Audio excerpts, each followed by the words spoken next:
అదే RTV app వార్తల్ని క్షణాల్లో చదివే అవకాశం ఉంటుంది. ఒక న్యూస్ పేపర్, ఒక టెలివిజన్ ఛానల్ మీ చేతుల్లో ఎప్పుడూ ఉంటాయి. మేము మొదటి నుంచి కూడా భారతీయ జనతా పార్టీ కుటుంబం మాది. మా నాన్నగారు కూడా భారతీయ జనసంఘ్లో పనిచేయడం జరిగింది.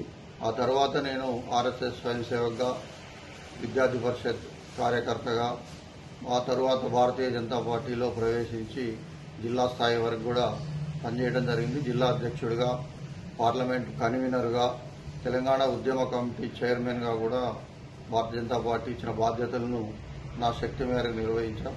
ఆ తర్వాత తెలంగాణ ఉద్యమంలో మరి తెలంగాణ శక్తుల పునరీకరణ పేరుతో మరి ఆనాటి తెలంగాణ ఉద్యమ నాయకులు ఇచ్చిన పిలుపుని అందుకొని జేఏసీ ప్లాట్ఫామ్ మీద మరి ఆ రోజు ఉద్యమాన్ని నిర్వహించి ఈ ప్రాంతంలో, ఈ కొత్తగూడెం నియోజకవర్గంలో దాని తదుపరి పరిణామాల్లో మరి ఉద్యమ పార్టీ అభ్యర్థిని బలపరచడం, వారితోనే మరి కొంతకాలం కొనసాగటం, వారి ద్వారా ఈ ప్రాంతంలో అనేక అభివృద్ధి కార్యక్రమాలు జరిగిన నేపథ్యంలో వారిని మద్దతిస్తూ రావడం జరిగింది.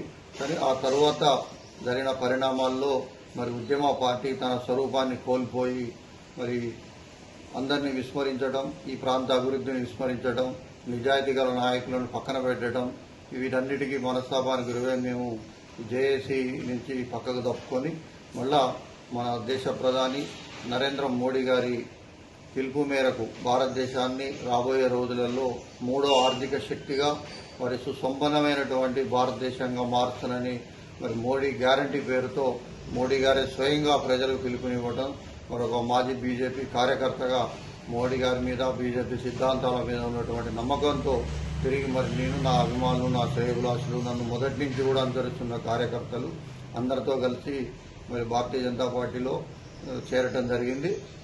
ఇవాళ భారతీయ జనతా పార్టీని ఈ ప్రాంతంలో, ముఖ్యంగా కొత్తగూడెం నియోజకవర్గంలో బలమైన శక్తిగా, ప్రజల గొంతుకగా, పేద ప్రజలకు అండగా ఉండే పార్టీగా తీర్చిదిద్దుతాం.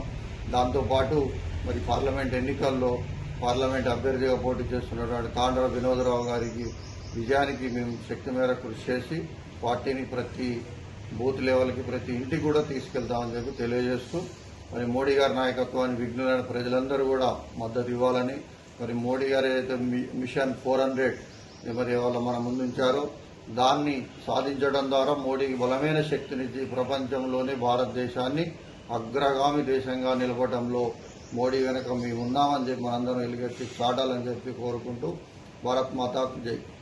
మరిన్ని వీడియోస్ కోసం ఛానల్ ని సబ్స్క్రైబ్ చేయండి. లేటెస్ట్ అప్డేట్స్ కోసం వాట్సాప్ ఛానల్ ని ఫాలో చేయండి. అండ్ లింక్ డిస్క్రిప్షన్ లో ఉంది.